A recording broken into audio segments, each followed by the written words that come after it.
An hour-plus long trailer of Ghost Recon Breakpoint came out recently. Now we can talk about how it needs an always online connection for it to be played, or that it's releasing on Epic Game Store and not Steam, or it essentially is a giant DLC to the Wildlands game. But we're going to talk about the details. Yes, we're nitpicking things we saw in the trailer that didn't quite add up. What's up with the helmets in our team?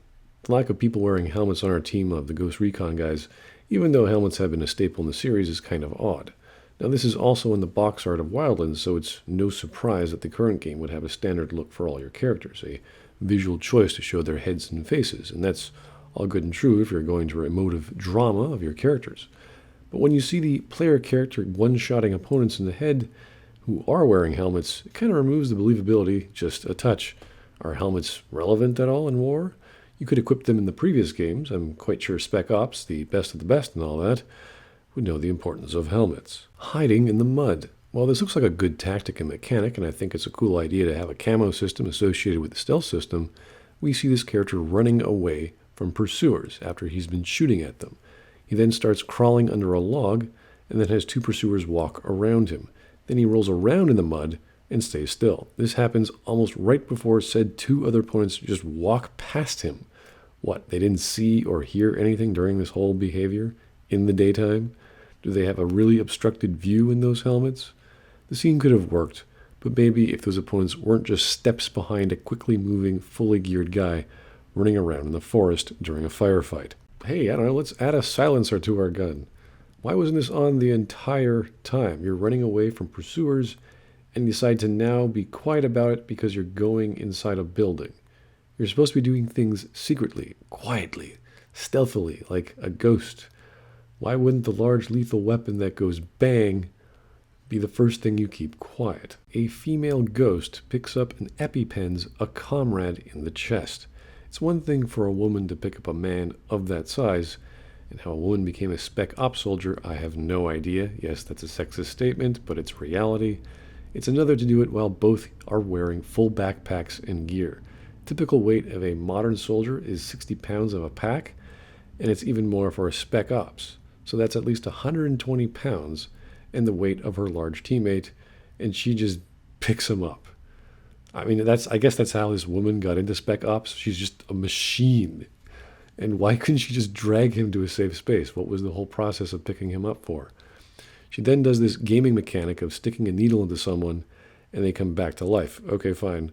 But why is it in his chest? Did his heart stop? Why not the leg if he needed an EpiPen? Or was it fluids or painkillers or stimulants? You don't just go around stabbing people in the heart with a needle. She additionally doesn't perform any other kind of field mechanic or field medicine and lets the guy just limp around somewhere else.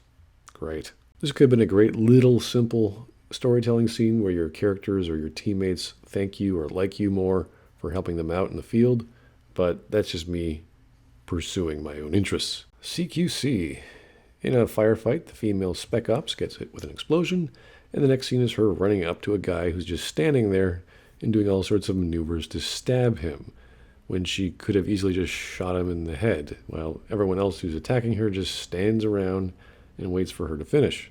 This all the while she's out in the open, and this is all during a firefight where this guy is in between it all, and just standing and walking around as she walks up to him.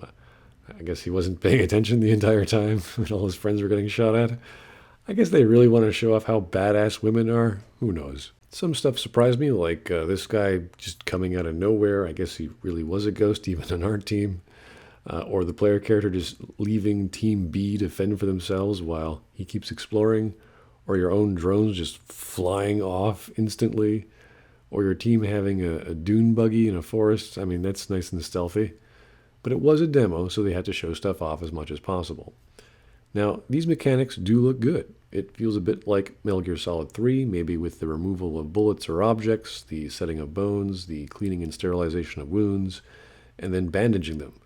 Those seem to be in there, and it implies that too. The camouflage is so far only situational. But these were some of the things that irked me just a bit. I'm sure there's plenty of Ghost Recon people out there who have a better eye, or maybe some military fellows who saw things I didn't.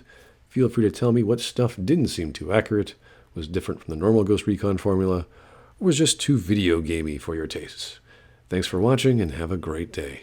But it was just so video gamey, and nothing that we did to kind of work it into the themes really answered the fact that ultimately it just felt like there was an end boss for the sake of having an end boss.